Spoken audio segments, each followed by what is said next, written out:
What then began to happen was you had areas where poverty increased even more so. Why move away though?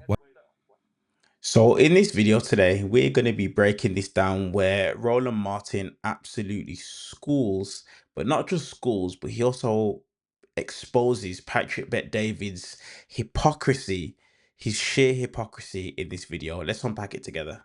Why move away? Because if you care about the community, why not stay there and change it? Well, first of all, does anybody else move? What do you mean? Who the hell else don't move? How do you think suburbs were created? But wait a minute. What do you mean? How do you think white flight was created? So everybody else get to move, but we can't move? But if you act like you care about the community as much guess as what? you do, stay but there. But hold on, but I'll answer your question. So really quick, just a really quick Google search will literally tell you straight away. Patrick Bet-David was not born in the United States of America. Patrick Bet-David was born in Iran. So according to his logic, did he not care? Why did he move? Why didn't he stay? You know, the hypocrisy is literally showing through so much right now. And it's unfortunate to see an individual like Patrick Bet-David, an individual, you know, who, you know, came from a different country. And he's literally just doing all it is that he can to cozy up to MAGA and literally see himself as one of them. But as we've seen of recently, it hasn't worked. When it's all said and done, doesn't matter how much money you've got, MAGA still rejected him because the color of his skin and where he's from. Do you know why? Because when African Americans were living in black neighborhoods, they also had economically depressed housing values. And the reality is they were not able to change it. Help change it. Are you serious? Yeah, I am. I am. Wow. And you see this right here, guys. This is just proof of the ignorance.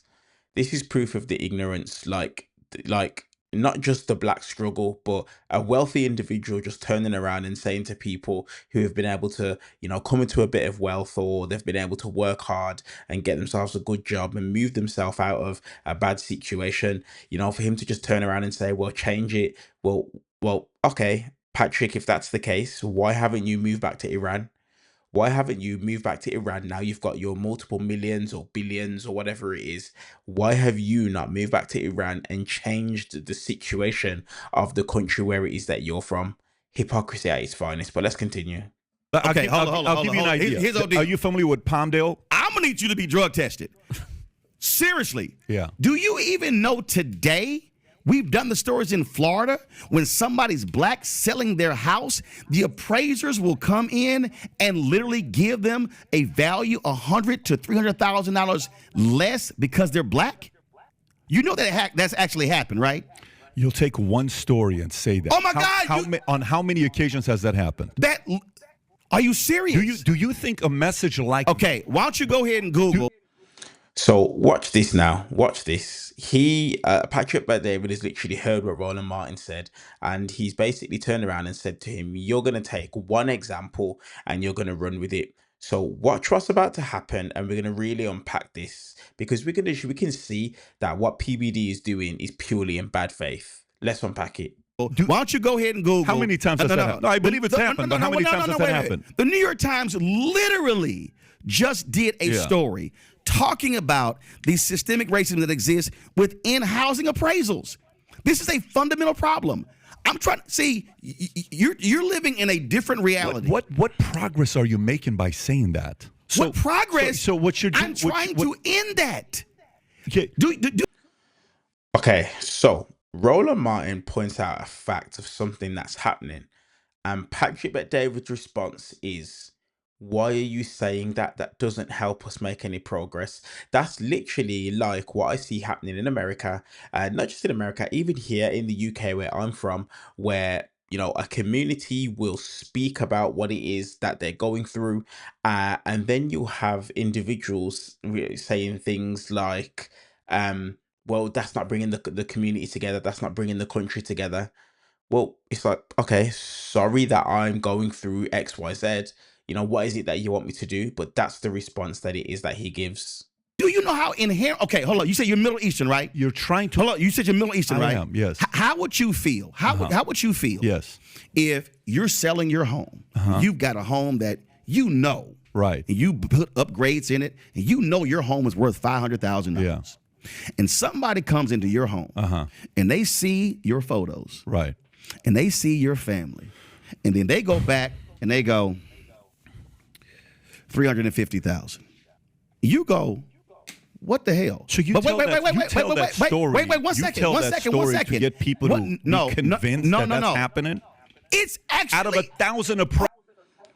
Jesus Christ. Oh, Patrick Bet-David, man. Like, this is painful to watch. This is so painful. Like you can literally see he's doing whatever possible to literally just avoid the fact of what Roland Martin's saying.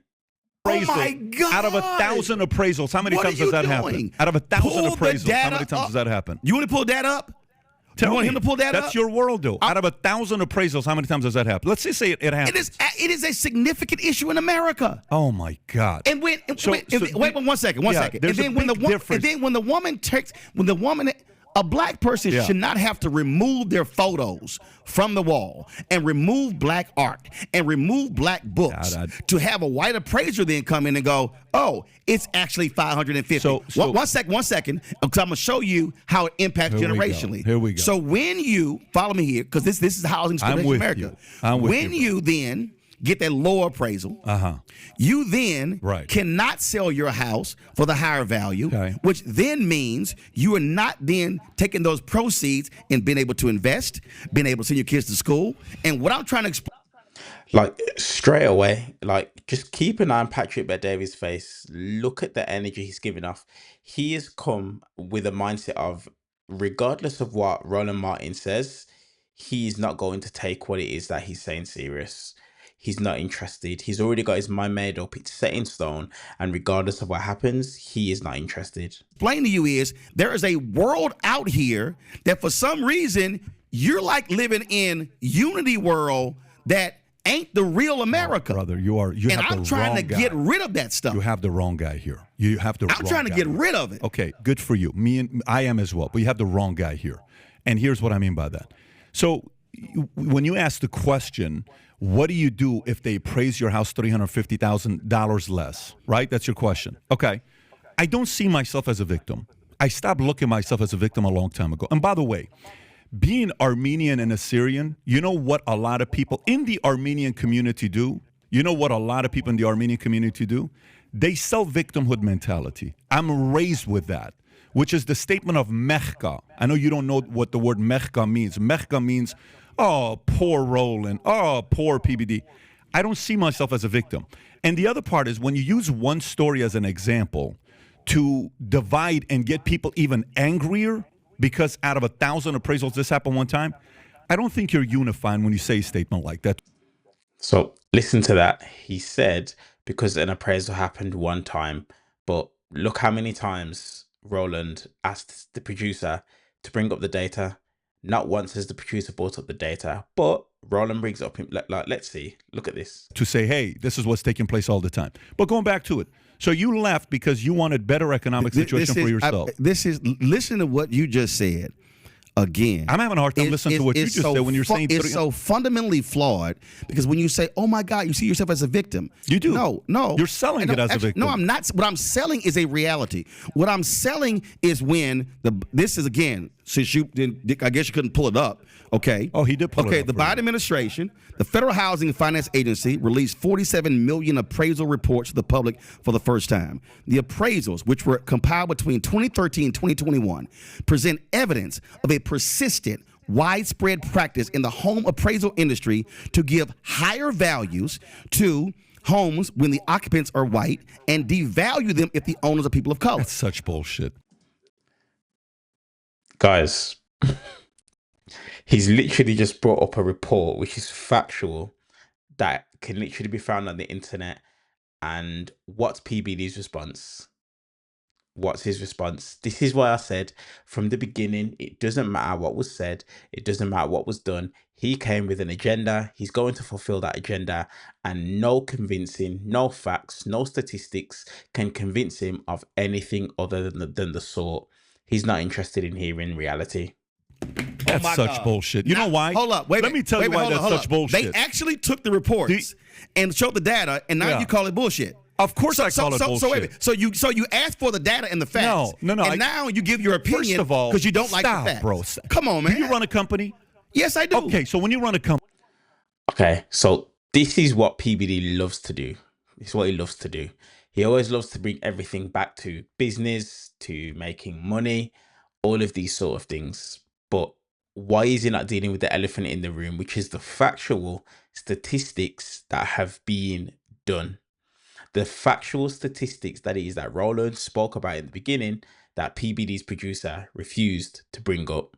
Why is he not addressing it directly? Company. How much shit can I find in the OPEX? How much In the what? With OPEX. When I go into my balance sheet and I look at my expenses, my monthly expenses, what I'm paying for, Yeah. rent, employees, benefits, workers' comp, I can give a number and say, we lost $280,000 this year. And it's like, oh my God, we lost $280,000. And then I open up the balance sheet and then boom, I'll see you're moving your face like you don't know what I'm talking about. First of Guys, we can already see Patrick David, PBD, he's not interested in hearing out what Roland has to say or even trying to learn anything or being educated. He's not an individual. He thinks he knows it all. And that's one of the big things that I've noticed about PBD. When I see a data like this, tell me the whole story. To jump to conclusion with something like this without seeing the entire story is ludicrous to make a comment like that. But analyzing the millions of appraisals by using census Break it tracts down for as me. a proxy for neighborhoods and comparing communities with nearly identical housing stock, Yeah. two researchers found that the results showed a clear correlation. The higher the proportion of white residents in each community, the higher the appraised value of individual homes. They compared similar data. See, again, you want to reject the facts.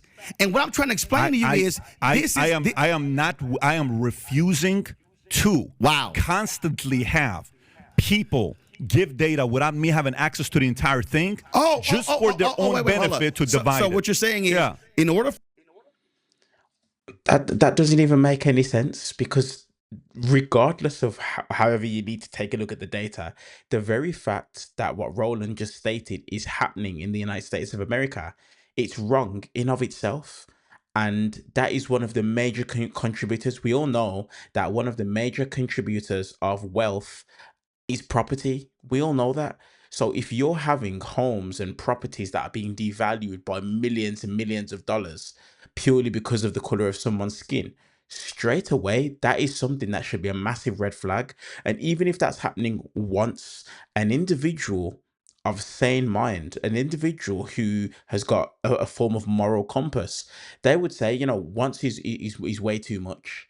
But once again, PBD, this is a guy that's debating and arguing in bad faith, and he's not reading what it is that he's trying to say. for you need access to the 47 million home appraisals. I'd love to for see yourself. it. I would love to see it. Okay, guess what? It's a federal agency. File a FOIA. I'd love to see it. File a FOIA. But here's file a what? A FOIA. Okay, so I'd love to see it. You know why?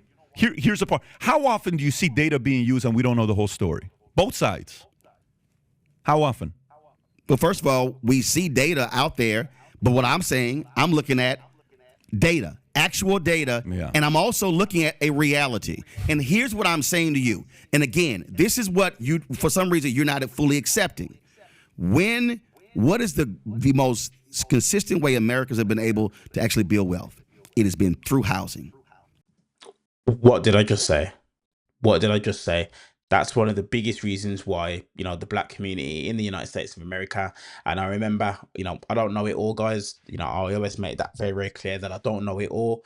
But one of the biggest things that we know is that through the acquisition of buying homes and being able to purchase properties, that is one of the biggest ways to be able to build wealth. Same thing right here in the United Kingdom.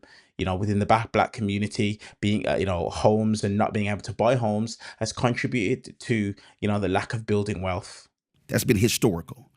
And when you are black in America, this is not an opinion. This is not a perspective. It's a fact. What we have seen is when you have been unable to enter the housing industry, meaning covenants saying you can't sell to black people, Then, when you actually buy a home and they've been grossly undervalued, that then limits you from being able to sell your home at a higher value and now take the profits and then create a business and then be able to send your kids to college. And what I'm saying to you is, when that has been persistent, when you look at the appraisals, one, when you look at inability where you're buying a house, two, all of a sudden now you see a clear way how African Americans have been impacted, not historically, but still in present day. And what I'm saying to you is, whether you are Democrat or Republican, I want that to change, because what I want You've had 53 years. The Democrats when Republicans were president and in charge, they didn't change this. Wait a minute. Democrats have had the black vote for 53 years. What have you done? You're not even answering the question. Jesus Christ. Wow. Honestly, I'm so confused. So confused. Like, people like PBD, it's unfortunate. They come from the countries that they come from. They get a taste of, I suppose, what they call the American dream, and they just forget where it is that they come from, and they'll do anything possible to be able to please MAGA, to be able to please people like a Donald Trump, and they'll never accept the fact and understand that, hey, listen, regardless of what you say, regardless of what you do, you will never be like us. Look at what happened with Vivek Ramaswamy, and he went on the podcast with that lady. I can't even remember her name for the life of me. Can't remember her name, but he went on the podcast with the lady, and she turned around and said, I like some of your points, but unfortunately, I still wouldn't vote for you. I wouldn't vote for you, because you're an Indian. Like, it doesn't matter how much pandering these guys, people like PBD, people like Vivek Ramaswamy, was it Byron Scott, all the Tim Scott, some of the other guys that are out there, the Republicans. It doesn't matter what it is that these guys do. The facts will remain the facts. You will never be MAGA. They will never ever see you as their own. Why? Because you are not them. That's the fact, and that's how it is that they see it. But listen, I'm just a confused Brit. I'm just trying to work this thing out. But let me know your guys' thoughts and comments in the comment section below the video. And if you just want to hear my outside point of view as a Brit living in the UK who is fond of American politics, don't know nowhere near enough about it, but it's just of interest to me. But if you want to follow the journey and you want to have some discussions with me, leave a comment in the comment section below the video, and also consider subscribing, and I'll see you in the next one. See you later, guys.